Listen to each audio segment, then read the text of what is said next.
বন্ধুরা, তোমরা সবাই কেমন আছো? তাহলে আজকে নতুন গল্প শুরু করা যাক। Horror story.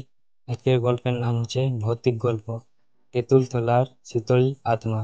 এক গ্রামে ছিল এক বিশাল তেঁতুল গাছ, যেটাকে সবাই ডাকতো তেঁতুলতলা। দিনের বেলায় সেখানে গরু চড়ানো আর আড্ডা হতো, কিন্তু রাত নামলে লোকেরা ওই রাস্তা দিয়ে কেউ যেত না, কারণ শোনা যেত সেই গাছের নিচে বাস করে এক শীতল আত্মা। বহু বছর আগে গ্রামের এক নববধূকে পুণ্যের জন্য শ্বাসরাত শ্বাসরোধ করে মেরে এই গাছের তলায় পুঁতে দেওয়া হয়েছিল। মৃত্যুর পর তার আত্মা শান্তি পায়নি, বরং ভয়ঙ্কর ছায়া হয়ে ঘুরে বেড়াতো।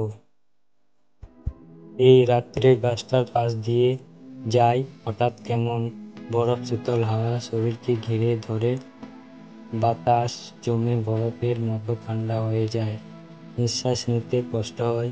তারপর দেখা দেয় সাদা শাড়ি পরা এক মেয়ের ছায়া, চুল মাটিতে টেনে নিয়ে চলছে।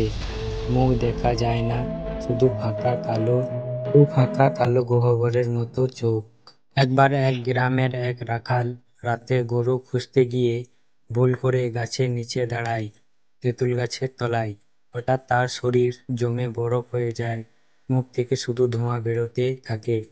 লোকেরা সকালে তাকে পায় গাছের গোড়াতেই ঠেস দিয়ে বসে আছে তেঁতুল গাছের নিচে, কিন্তু শরীর একেবারে শক্ত, চোখ দুটো ফাঁকা, আর ঠোঁটে জমাট ভয়ের ছাপ।